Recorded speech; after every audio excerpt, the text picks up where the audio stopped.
This is what we call crystal opals. Crystal opals have a high degree of transparency, and it's a rolling flash pattern.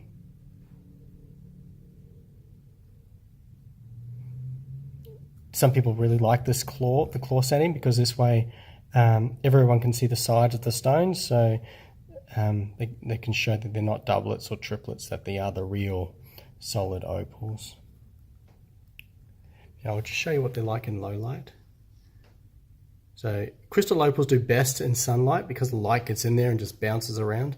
This type of pattern would be great in the as a drop earring, because you get that movement of the ears and the head, so you get that kind of rolling flash and the pops of color.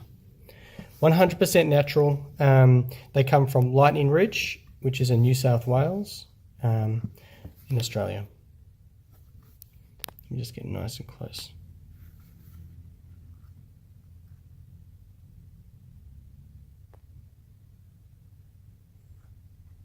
Pretty, very nice.